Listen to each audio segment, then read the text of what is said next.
a esta edición de Entrevistas en Cuarentena. Estamos pues ya cerca de llegar al día 60 del confinamiento o aislamiento social obligatorio.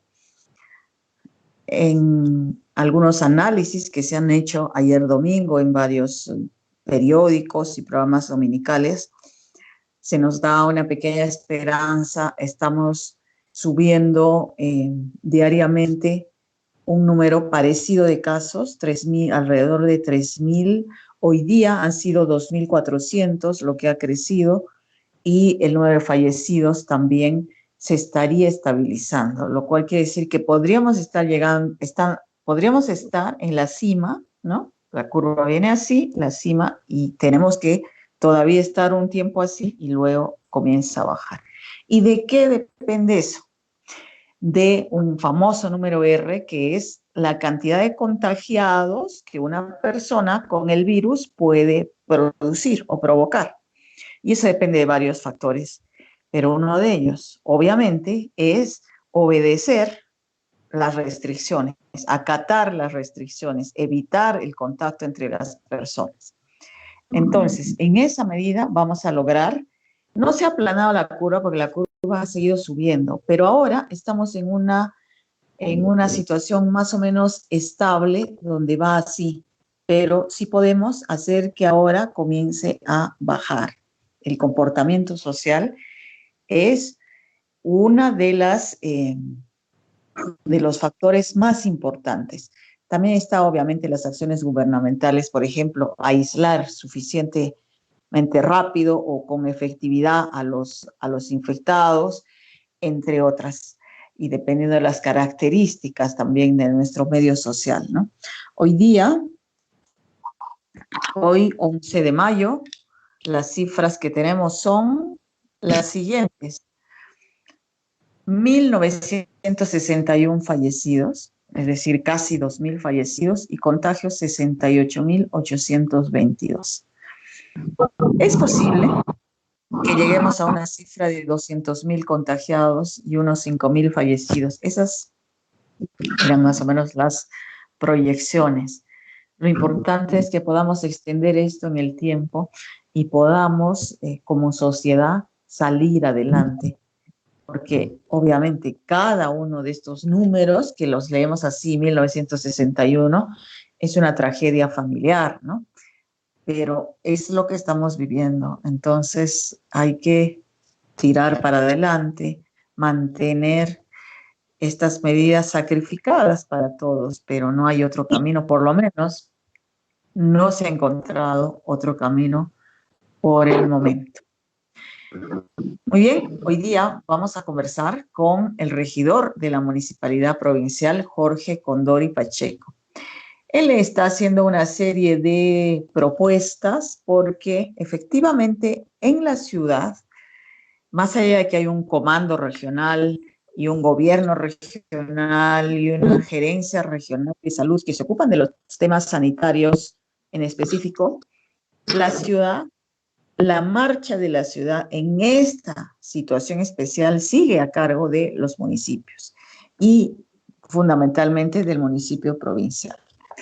Por disposición del Comando Regional COVID, en este momento no hay transporte público y los mercados, los grandes mercados, los tres mercados más grandes, mayoristas de la ciudad, están cerrados. Río Seco, la Feria del Altiplano y la plataforma Andrés Avelino Cáceres. Hoy se han publicado en El Peruano lineamientos para la atención en los mercados y se ha publicado también lineamientos para el transporte. Pese a los pedidos del Comando Regional, no ha dado marcha atrás. El sábado ratificó que seguían cerrados los mercados y esta semana se iba a vigilar que las unidades de transporte tomaran las medidas de seguridad. Ahora que ya hay protocolos para ambas cosas, es de esperar que puedan acogerse a esos lineamientos y se pueda reanudar el transporte público en el plazo menor posible, ¿no? Y también la atención en los mercados, pero con esos lineamientos, porque no es viable para una sociedad no tener mercados mayoristas, ¿no? Pero se debe se debe, creo, impulsar que sean realmente solo mayoristas. Y estas ferias, que están muy bien, itinerantes, rodantes, también les han llamado, que van cambiando de lugar, podrían complementar el asunto. Bueno, vamos a dar la bienvenida al regidor Jorge Condori esta noche a El Búho. Buenas noches, regidor, bienvenido. Muy buenas noches, señorita Mabel, muy buenas noches a los amigos de la plataforma del Búho. Muy bien. Decía yo que el gobierno local sigue teniendo un papel protagónico, pese a que haya un comando, pese a que haya un estado de emergencia. Entonces, hasta el momento, ¿cómo juzga usted la actuación de los municipios en general y del municipio provincial del cual usted forma parte como regidor, aunque no es de la mayoría, tengo entendido, el municipio provincial de Arequipa? Sí, miren, yo creo que en estos más de 50 días que hemos tenido o tenemos esta pandemia presente en nuestra ciudad y en el país, la actuación de los gobiernos locales no ha sido de la más, digamos, feliz, en tanto hemos pasado momentos de mucha incertidumbre, y yo considero de que desde el 16 de marzo hasta el 6 de marzo en que se designa a este comando COVID en Arequipa, ha habido mucha incertidumbre, nadie sabía qué hacer, no había un liderazgo claro y bueno, el Ejecutivo se ha visto obligado a desplazar a una exministra de Salud para que pueda, digamos, designar aquí a un general para que se haga cargo de esto. Sin embargo, una de las primeras cosas que yo he observado, y creo que el conjunto de la ciudad de Arequipa, es que no tenemos una claridad de hacia dónde queremos ir y cómo vamos a lograr. Esa claridad se debería lograr a partir de la elaboración concertada con los actores locales, gobiernos locales y el comando COVID. Eso se llama un plan de lucha contra el COVID. Si bien es cierto, nosotros en este momento sabemos cuál es la situación actual, tenemos números, sabemos también que tenemos que reducir los impactos o los riesgos de, digamos, de contagios, pero no se dice cómo. Y ese cómo, en los términos de guerra, se llama la estrategia. Y esa estrategia no está clarificada. Uno va, digamos, para ver el tema de salud, para atenderse cualquier enfermedad, no tenemos información hacia dónde vamos. Si hay algún paciente con sospecha de COVID, simplemente la desesperación lo lleva al hospital más cercano y ahí le dicen que no, de ahí le trasladan a otro lugar. Entonces no estamos siendo claros en la estrategia de comunicación de cómo enfrentar esta situación. Y yo creo que los gobiernos locales han hecho un esfuerzo, digamos, como para ayudar, pero cada uno por su lado. Por un lado habla el general Gratelli, por otro lado también habla el señor alcalde Omar Candia, por otro lado el gobernador regional, y por otro lado también hay acciones que desarrollan los gobiernos locales, pero no tenemos una unidad de mando. Esa unidad de mando debería, digamos, decirnos qué hacer frente a esta situación. Y por eso es de que no ahora solamente, sino ya hace como unos 30 días, yo a través de la sesión de consejo he planteado algunas propuestas para que se puedan implementar de manera urgente. Lamentablemente. Muy bien, vamos a hablar de esas propuestas un momentito, pero antes quiero hacer énfasis en esto. Arequipa todavía tiene un número de casos y una propagación de la enfermedad manejable, a diferencia de otras regiones que ya han colapsado sus sistemas de salud y también el orden, ¿no? Esas escenas que vemos en ciudades como Piura, Lambayeque, Iquitos, eso habría que evitar. Y si bien hay niveles de gobierno, ¿no es cierto? Los gobiernos locales, provincial, el gobierno regional y el COVID, que en el comando regional COVID, que en esta coyuntura, digamos, especial, tiene un poder también extraordinario debido al estado de emergencia, sí deberían actuar todos en conjunto. Entonces, usted ha hecho una propuestas, efectivamente, en el seno del municipio provincial, cómo se podrían articular con el comando y con instancias como el gobierno regional, de manera de que ocurra lo que usted dice, que haya en estrategias claras y tal, y la gente sepa qué atenerse, y logremos en Arequipa contener la situación, que aún estamos a tiempo, para no pasar por lo que están pasando otras regiones en el país.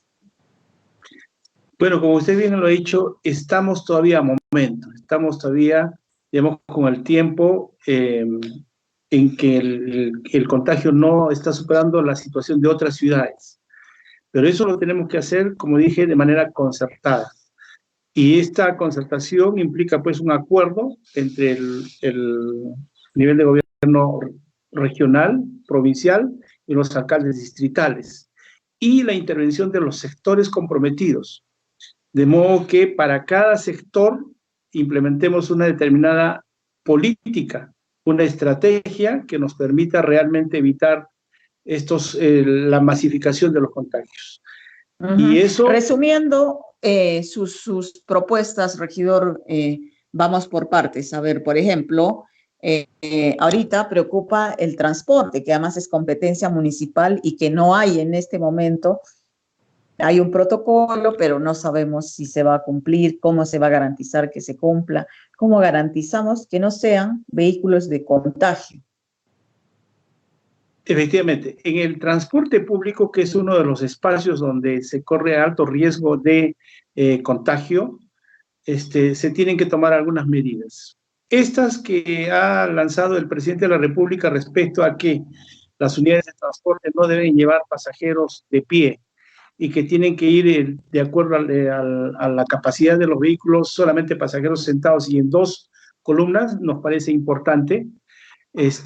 Pero eso tiene que ser complementado también con acciones de limpieza, de desinfección, que se tienen que implementar por cada unidad en los terminales, en los pasamanos, al momento de pagar, es decir, tiene que haber todos los protocolos de seguridad en ese sentido.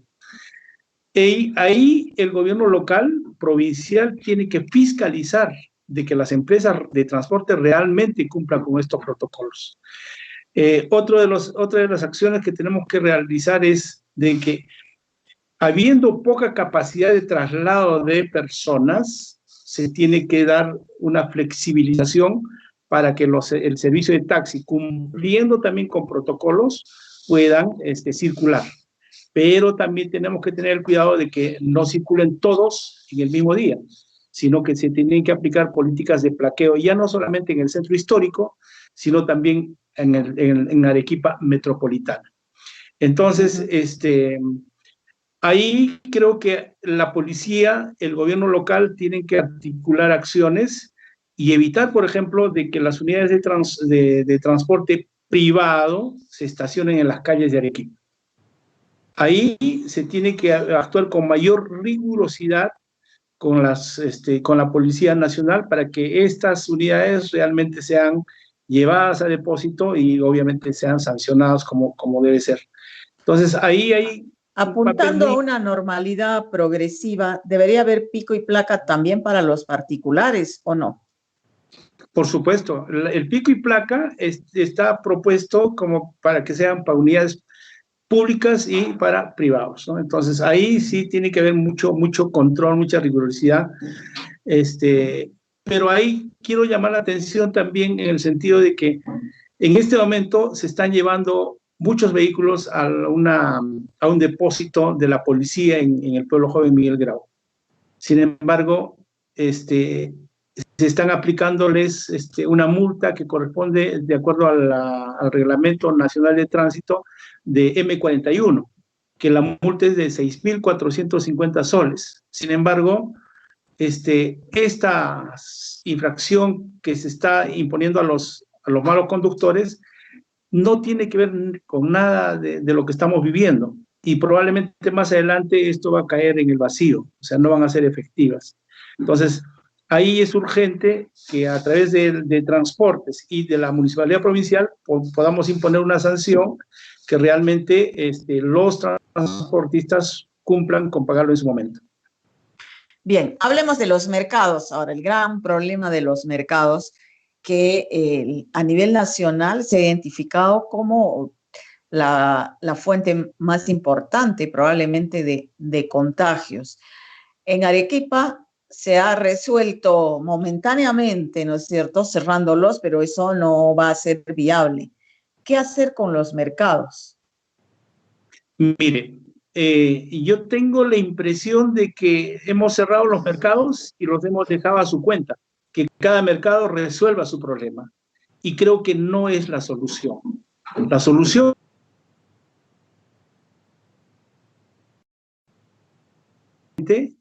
asume y proteger al ciudadano.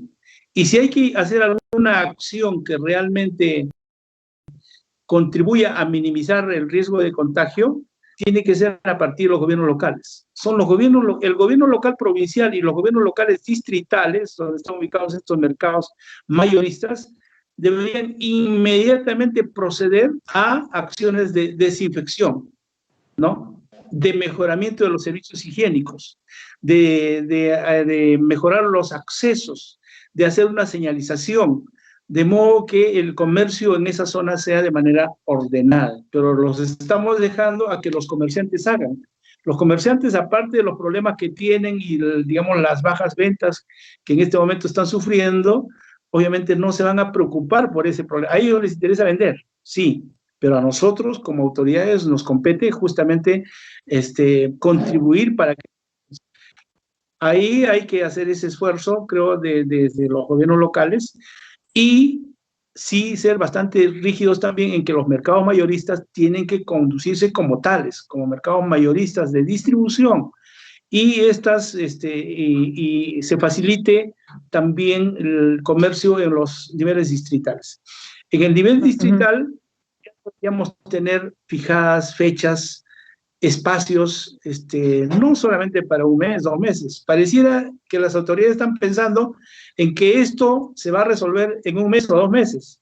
No, o sea, tenemos que pensar en que esta situación vamos a vivirlo mínimamente este año y probablemente parte del año siguiente. Entonces, ahí tenemos que tener una mirada de corto plazo y de mediano plazo, de modo que se vayan organizando estos espacios, se vayan organizando de manera periódica estas ferias itinerantes.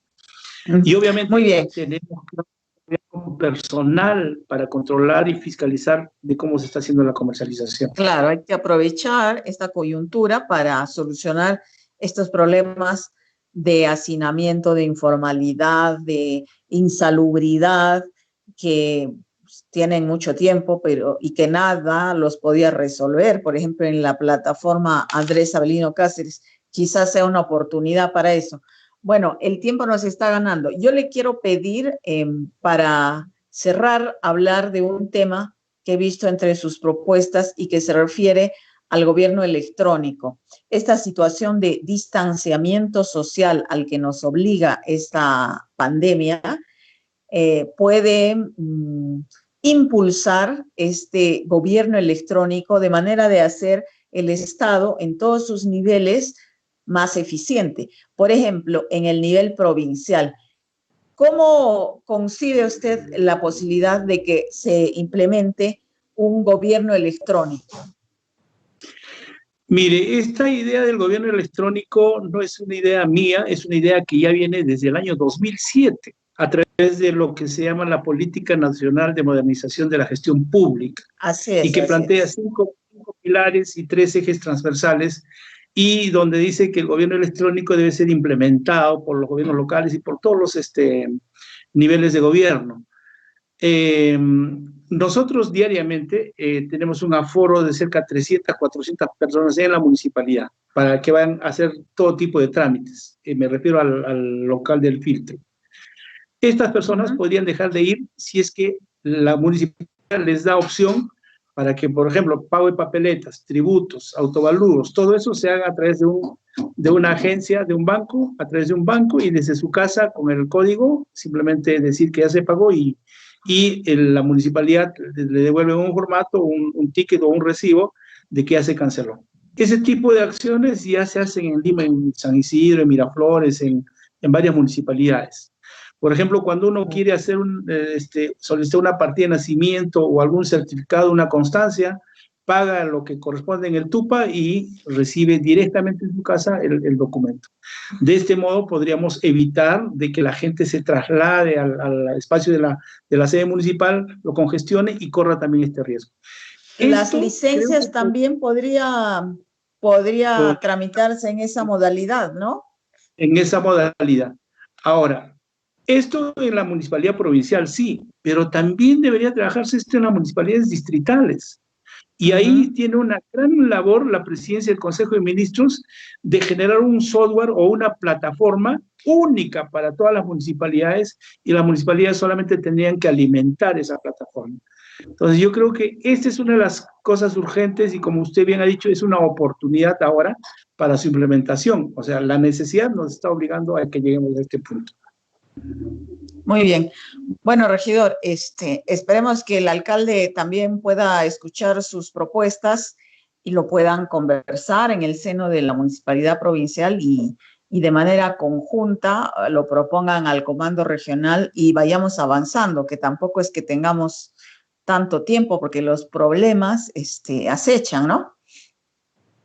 Por supuesto, los problemas acechan, y ahí yo quiero aprovechar para señalar lo siguiente. Sí, he conversado personalmente con el señor Marcandia, ya a fin de mes me dijo que ya esta plataforma estaría operativa para justamente hacer por lo menos tener un avance en el tema del gobierno electrónico. Sin embargo, hay otros temas que tienen que ver con el empleo temporal, digamos, varias cosas de reorientación de la inversión que se deberían trabajar también, y espero que el comando sea, digamos, más flexible para que realmente se haga público este plan, porque si el plan no es conocido por las autoridades y la ciudadanía, no lo vamos a ejecutar. Cada uno va a andar por su lado y no vamos a tener, digamos, logrados. Muy bien. Bueno, regidor, esperemos que así sea. Muchas gracias por atender nuestro llamado y por conversar con nosotros esta noche. A usted, muchas gracias. Bueno. Muy bien, amigos, ese fue el regidor Jorge Condori. Los gobiernos locales, siempre ninguneados por el poder central, ¿no es cierto?, en Lima, o el gobierno regional, tienen en realidad un papel clave en esta circunstancia y tendrían que ponerse a la altura de ella, ¿no?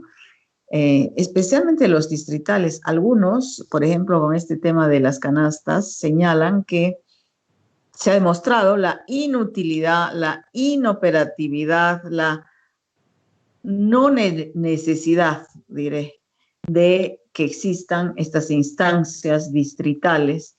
Algunos han planteado incluso que se eliminen los municipios distritales y solamente haya un provincial, ¿no? Bueno, lo que hagan en esta coyuntura, por ejemplo, va a determinar la opinión de muchas personas sobre la necesidad o no, la utilidad o no de los municipios distritales. Que en las elecciones se presentan 15 listas, 20 listas, regidores que aprueban dietas, y muchas veces realmente nos preguntamos los ciudadanos, ¿de qué sirven los municipios distritales?